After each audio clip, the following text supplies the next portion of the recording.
And today we're talking about how a business owner, or really almost anything in your life, how you can spend less time doing the things that you don't want to do, so that you have your time back to do the things that you do want to do, right? And this is applicable to really anything, but to do it in business is kind of a master class on how you could do it anywhere, right? So today we're been picking Sean's brain. I'm super excited about this one. We have never gone this direction before or talked about it. And this is going to be something people would pay a lot of money for, and we're going to give it away for free. But it is how to remove yourself from your business, right? You get into your business because you want to be your own boss. You want to have your own time. You want to make the money that you want, and you're going to be doing it in a business that you know something about or that you love. You start doing that. You have a big idea. You start to execute. Okay, get my LLC together, and I'm going to get my business cards, and I've got some customers. I'm getting some money, and this is awesome. I'm heading towards the direction of paradise. You know, the guy on the laptop on the beach, loving his life, owning his own business. Fast forward 18 months. You're working 60, 70 hours a week. You've got all these things that you need to do. You've got to-do lists. You've got problem childs. Maybe you've hired a few people, and they've left. You've had to rehire, so every time they leave, you have to do more things yourself, back to doing it on your own. And there's no end in sight of you. Where's the laptop on the beach deal, right? Which most business owners, they don't want to be on a laptop on their beach. But the point is that you'd have your time back to go live the life that you want to live. And a lot of people are unclear. They're not sure how to do it. They see it, but they're not sure how to do it. And today we're going to pick Sean's brain because he has done it. He has built seven-figure business, multiple businesses, 6 and 7-figure businesses, and he works 30 minutes an hour. He probably doesn't even actually have to put that time in anymore. He does because, you got to spend some time in your business, right? So we're going to discuss those things today, the key moments and the mindsets and the person he had to become. And the purpose of this is so that you can hear it and do the same things and have the same results, because it's a formula. This is not just because it was Sean. Like, there was things he did that you can do too that would produce the same results. So yeah, we're going to jump into that. Is there anything I missed, Sean, like saying that? Like, does that sum up how it was for you? You pretty much hit the nail right on the head. You can tell we talk a lot behind the scenes. So it's pretty impressive that every time when I was listening to you, I was like, hey, that's me. You're talking to me. So the last 10 years that I've been in business, and built multiple businesses, like you said, and man, it was the first 3 to 5 years where it was just kind of like all eyes on me. I feel like I had to email, had to make the phone calls, had to do the advertising, the marketing, had to clean the toilets, had to take out the trash, had to open up the office, close the office, and just saying it is exhausting. And it may work. It worked for 6 months, 12 months. In my case, like, I was a young lad, I said lad from Scotland. You've been hanging around me too much. I know. It's Scottish. You can be wearing a kilt in the next episode. Don't tempt me for a good time. And so I soon realized in my 20s, I was like, oh my gosh, man. Yeah, I have all this time, energy. I have all this time, energy, and effort right now, but I picked my head up in 6 months and 12 months, and I had done the things, that you hear on podcasts and mentors, more so from a mentor. You basically, hey, you need to get yourself to a certain degree, a certain gross revenue in your business, right? So for me, it was, hey, I want to make 60 grand the first year in my business. Okay, well, think backwards plan for 12 months. What do I need to do on a daily basis to make that? What does my activity need to look like? Was that 60 grand overall revenue? 60 grand overall. Yeah. Gross revenue. And so that was my first year in business. I was like, okay, I've got to cash flow. I've got to make that 60 grand. Right. And these are the activities per my mentor that I need to do. Pick up the phone, email, advertise, basically do everything that it takes, right, to grow that business. And I was wearing multiple hats. And so I soon realized about 6 months in, I was at about 40 to 45 grand. I had really stepped on the gas and just working 12, 13, 14, 15 hours a day. But then I started seeing progress, and I was like, oh, there's hope. There's belief. I can. So my plan was to hire somebody within that 12 months.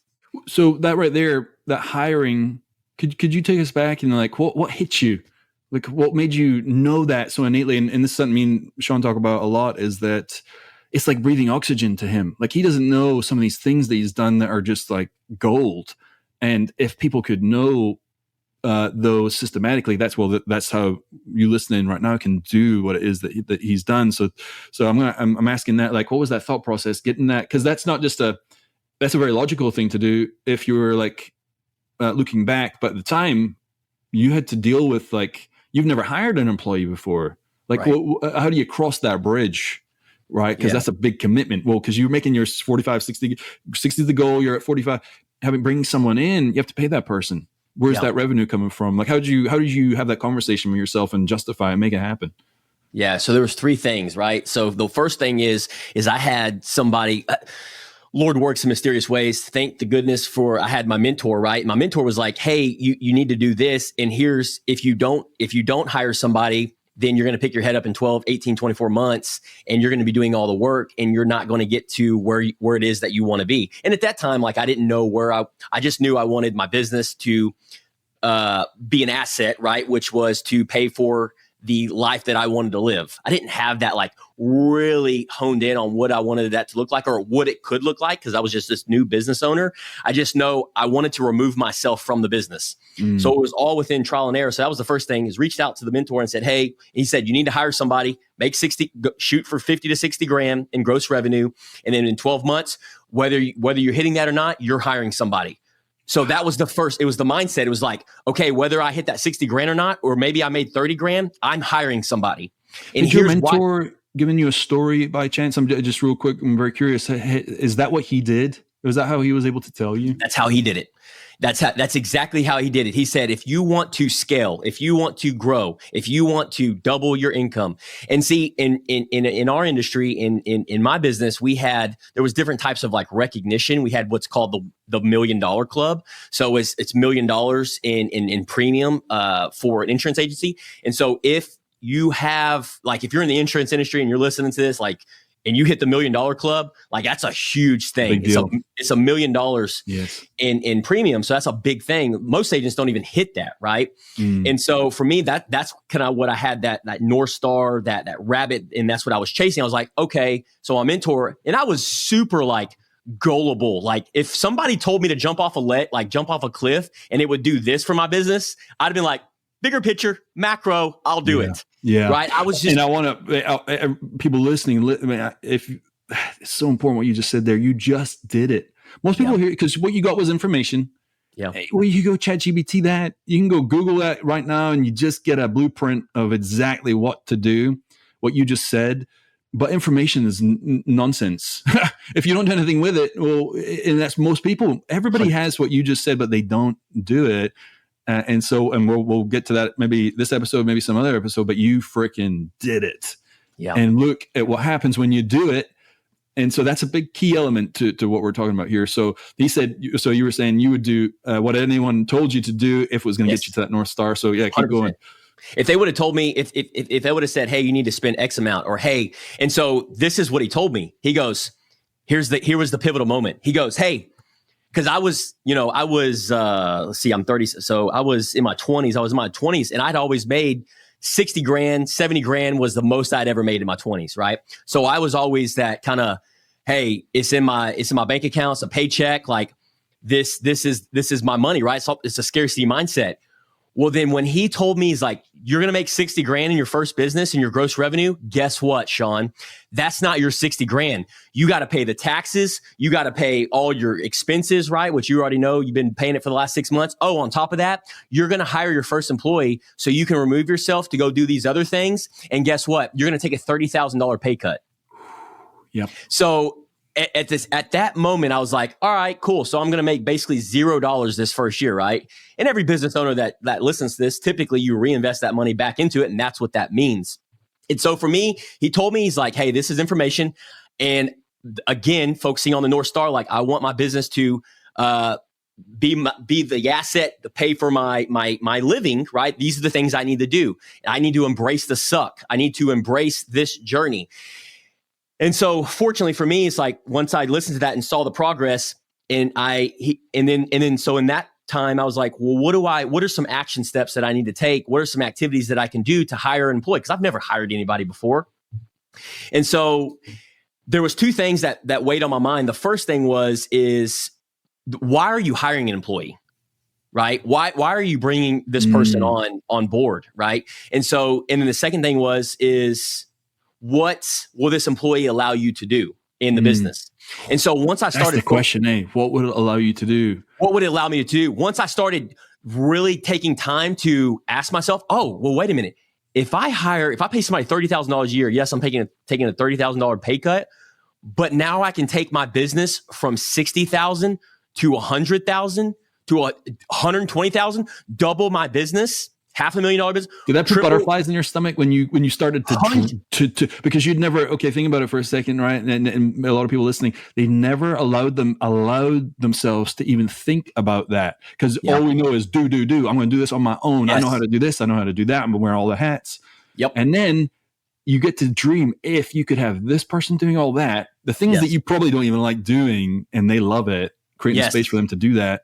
Then you would be able to do what you're good at most of the time. Like, to me, that puts butterflies in my stomach. What was it like for you when that happened? Oh man, just hear you talking about it puts butterflies in my stomach. Me too, dude. It's because it's scalable, it's limitless. Yeah. Like, you think, well, how does someone get to $1 billion? Exactly what we're talking about, right? Like, on scale. Yep. Yeah, well, and then I learned really quickly, because I was all over the place. If you go back, I the funny thing is, I haven't deleted a video on in my Facebook group on one of the insurance company page that we're talking about. The videos are still in there. There's probably thousands of videos in there. I still have my first video in there.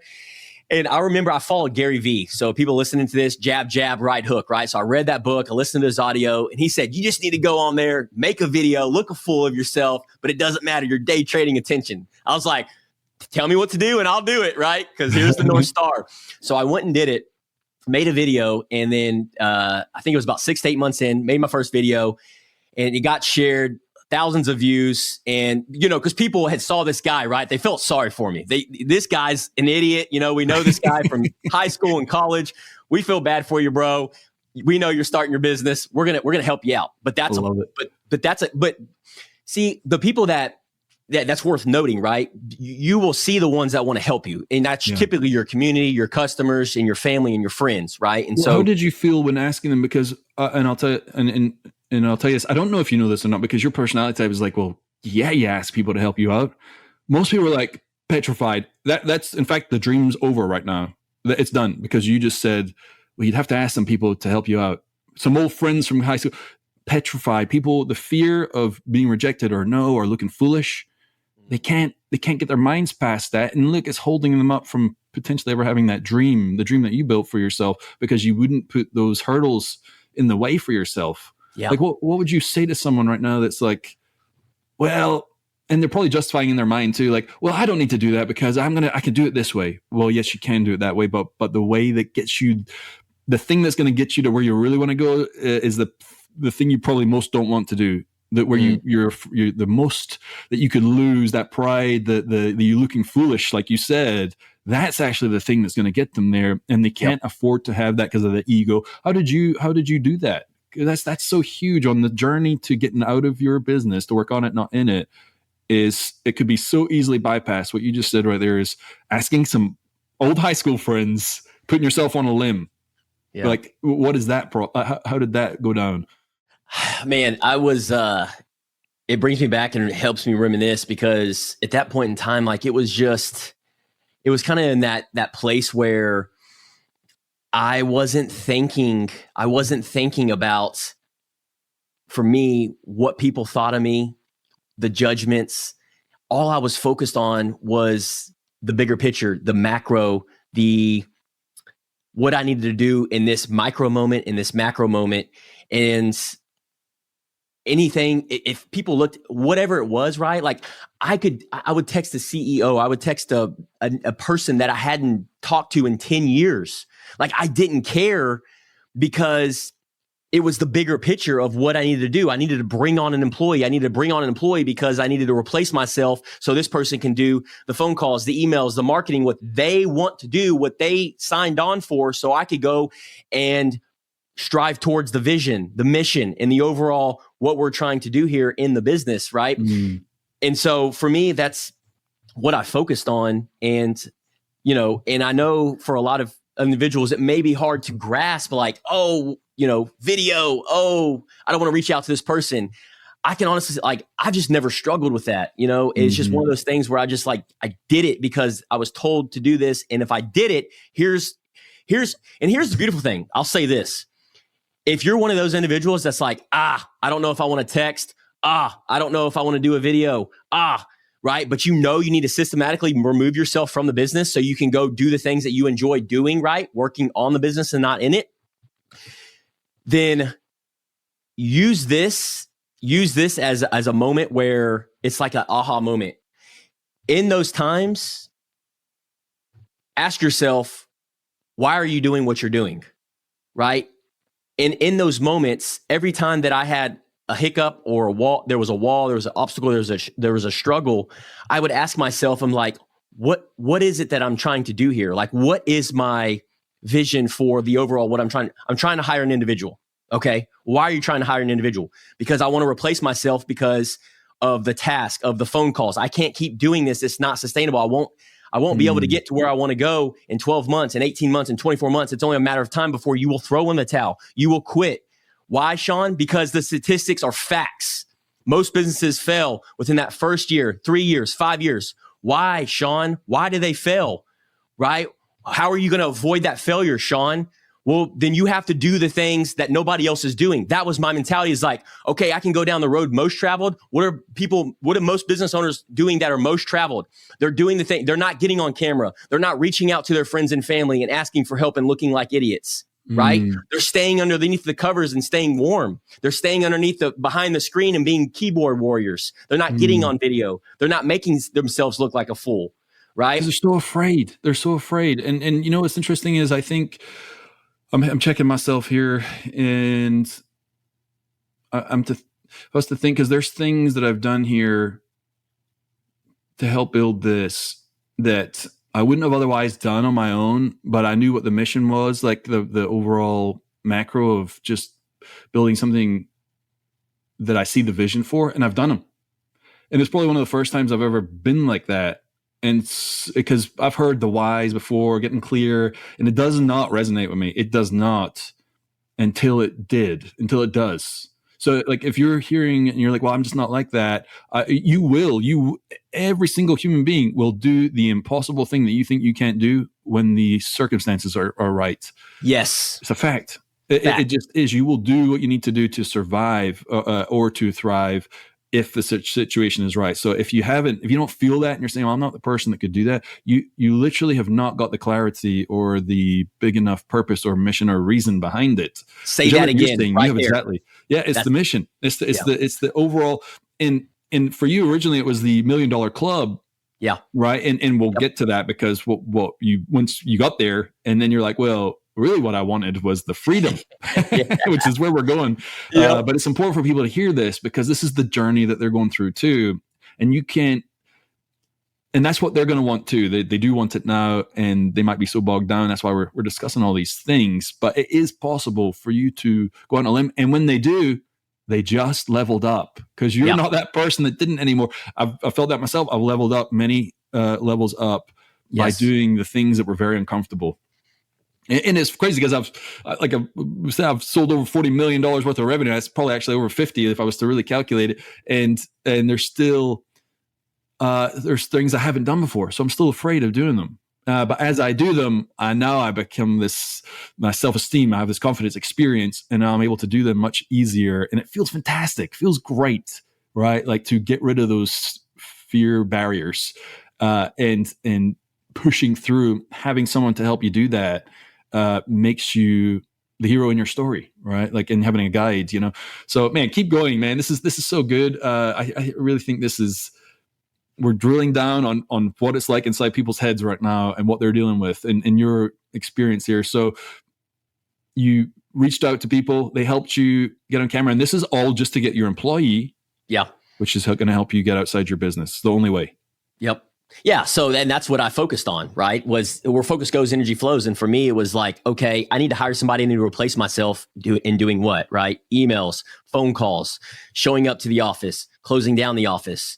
And then once I had my mindset on that, I was like, all right, well, what are some activities like I'd mentioned earlier? And that was reaching out to family and friends. I mean, I remember I remember sending hundreds of text messages out to all my family and friends. And to this day, I still use that tactic because our community has grown, our people are people that have grown. And so people know more about us. Right.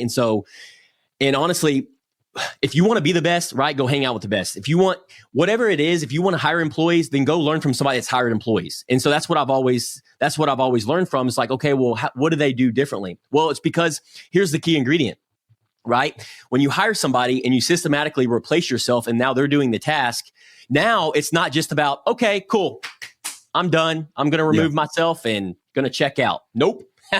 Good luck, right? You have to now do all the things that come with that, right? Payroll and all the fun stuff. But not only that is now they're looking at you as the employer. Now they're looking at you as the leader, the business owner.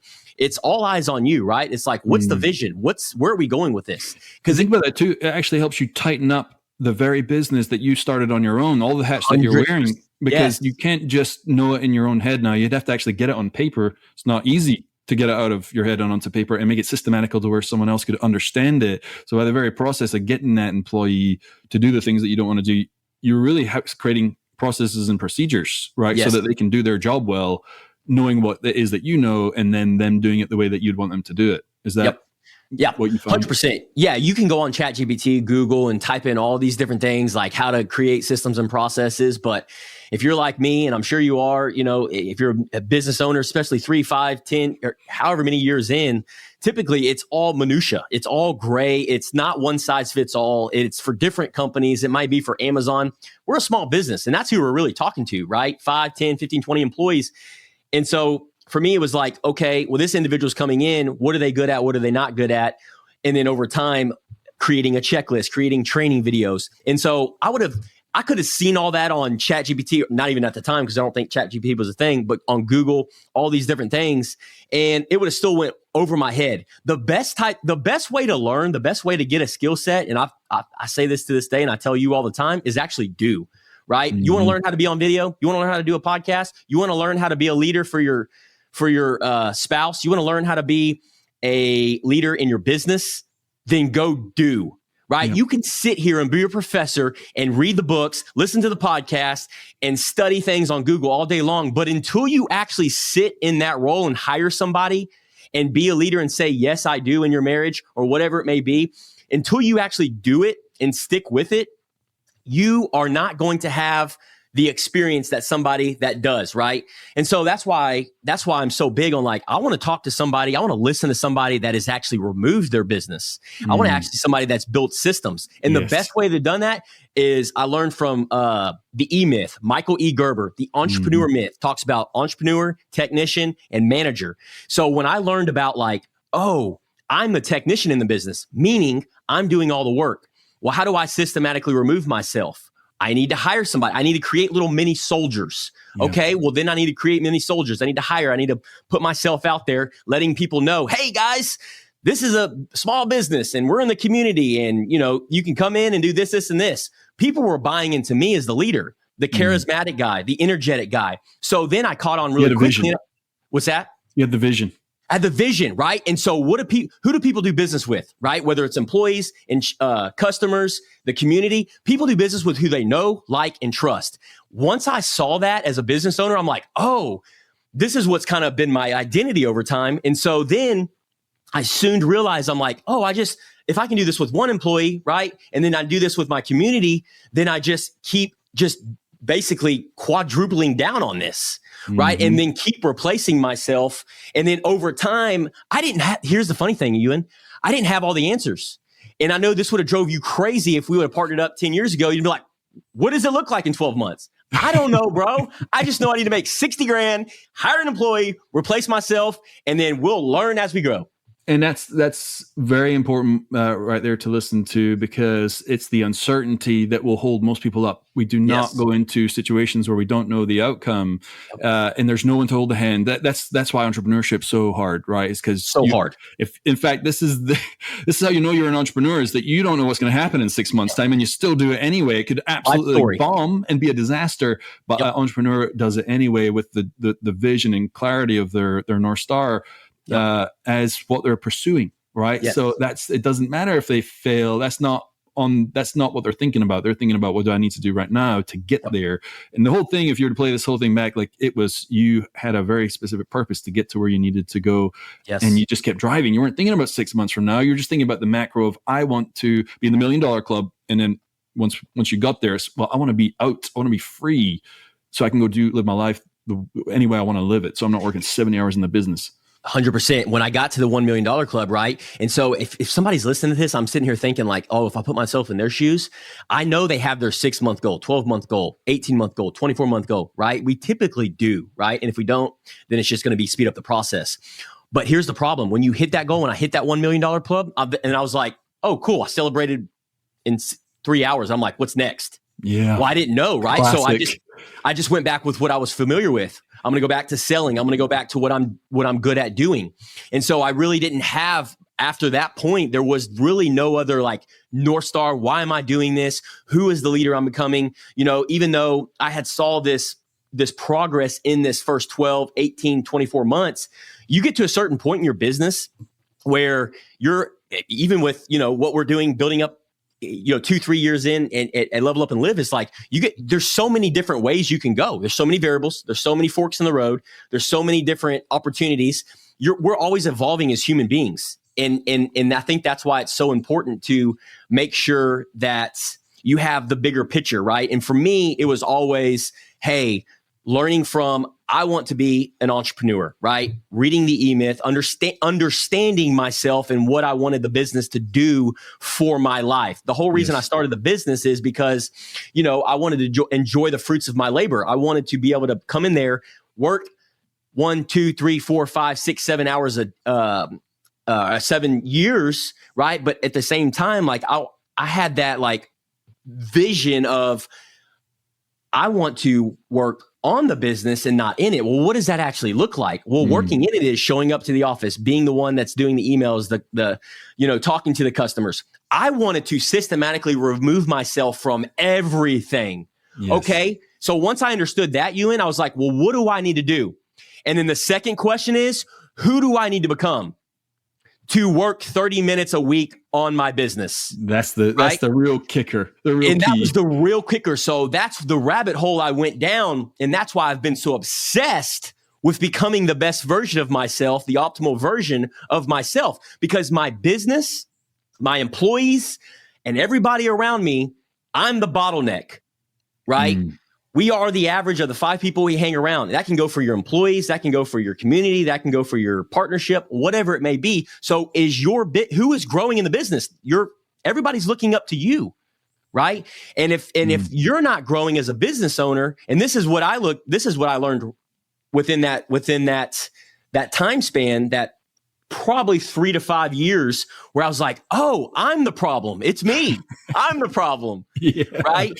And so that's when I went down the rabbit hole. I'm like, dude, if I can systematically remove myself, have the systems and processes, and then find the roles that each of these individuals sit in that love to do what they do, yes, and show up for a bigger vision and purpose.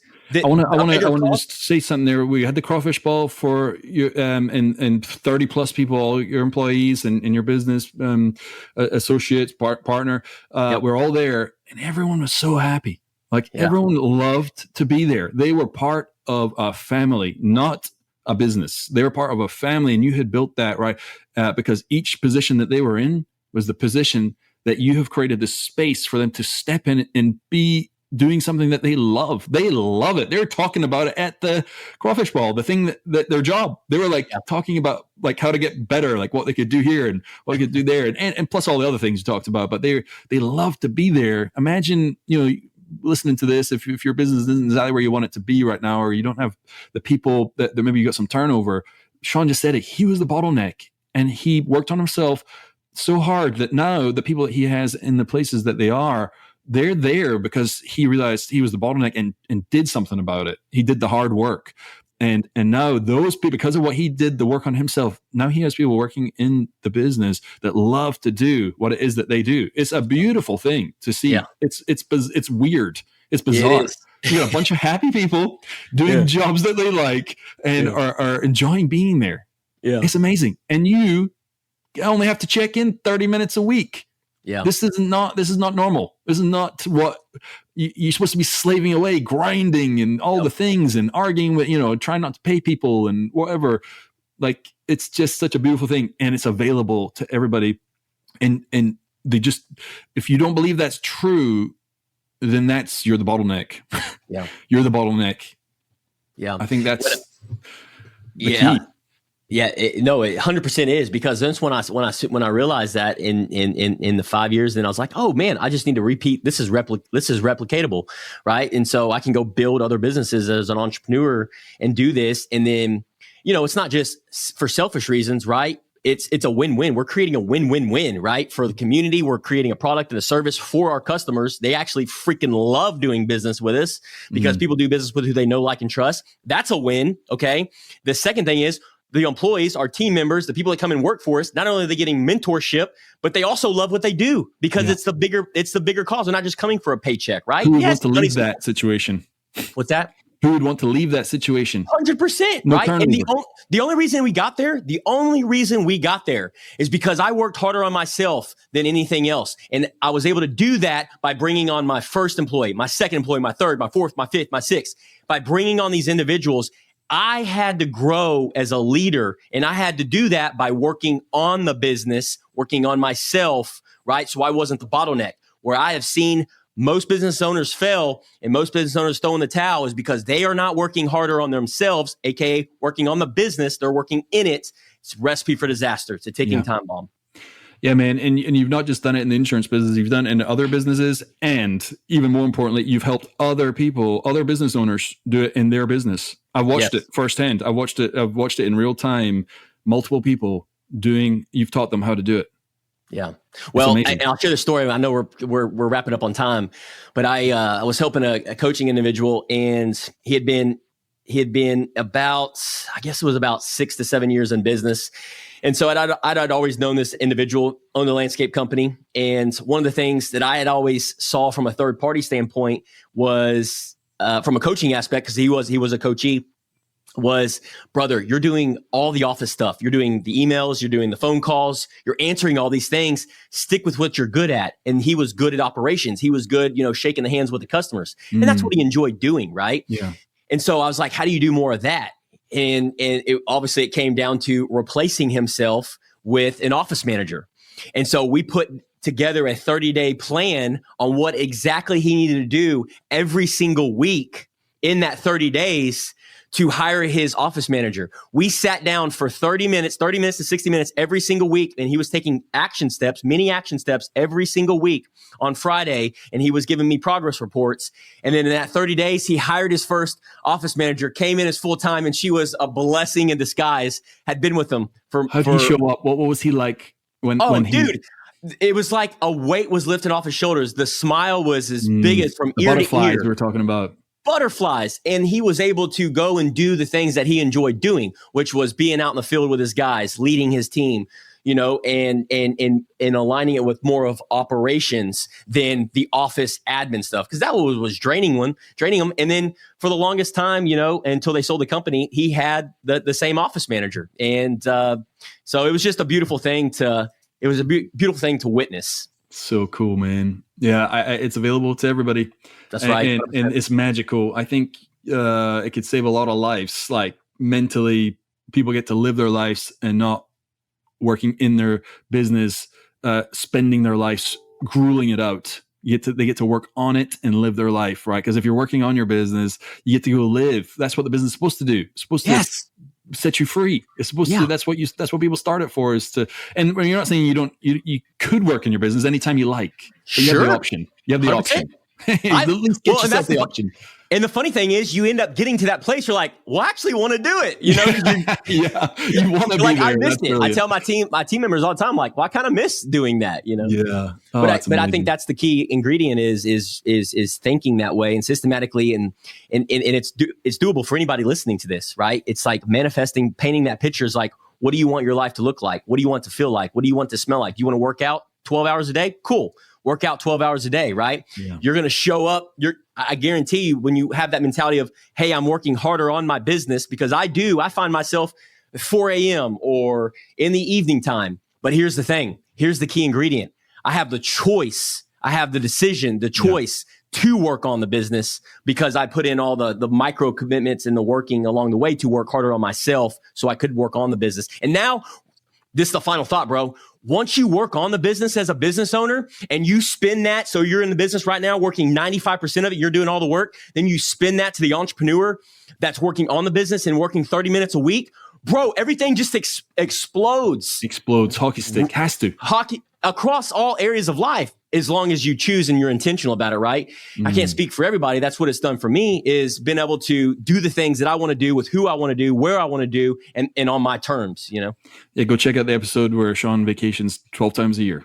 That's not hype. France in June, baby. Let's go. Yeah, France in June, baby. But don't get me wrong, though. It's not all rainbows and sunshines, right? I still face obstacles, challenges. You know, people see this stuff on social media and all these other things, you know, and what really goes on behind the scenes. And I try to share that with struggles and obstacles and, you know, with podcasts and people that I know that know me in my life. Like, man, it's like it all takes hard work, but it starts with the person that you stare in the mirror, and it's yourself, right? And those are problems you want to be working on. Yeah, 100%. That you enjoy those. The alternative problem you can be working on is filling out a spreadsheet, doing all the office work yourself. You want to be doing that for the rest of your life, or be working on bigger problems that are excelling your business? Yes, it's so true. And then, man, I'm sitting here thinking about somebody that's sitting there like, well, I got to do it. I got to make it doing. You're right. Okay, so we both have the same amount of time during the day. We have 24 hours in the day. What's the separator? I chose to take 5 minutes out of my day to work a little bit on the business, not 24/7. Yeah. And then you take that 5 minutes to 10 minutes to 15 minutes to work on the business, to work on yourself. And see, that was the pivotal moment of that technician, manager, and entrepreneur. I was all technician. Then it transitioned from technician to manager. Then it transitioned from replacing myself as the manager, having a hiring manager, having a team leader, to entrepreneur. And that is a beautiful place where you can design the life that you want to live. It still takes hard work, but I've only done it because I've worked harder on myself to grow the individuals that are on my team, the people that come in my community. And it's a beautiful place to be. And last thought on that is to go back to the start. What did you do? You got a mentor. He told you what you needed to do. He helped you get through it. And you just said it a few minutes ago yourself. You had a guy come to you, business owner, within 30 days. Yep. A plan executed because he came to you. And that is available to everybody who's listening. Yes. Come talk to Sean and accountability, baby, for you. Yeah, we will get you to where you want to be. Rest assured, I can assure you, baby. Let's go. Live your life. Yes. Level up and live. Level up and live, baby.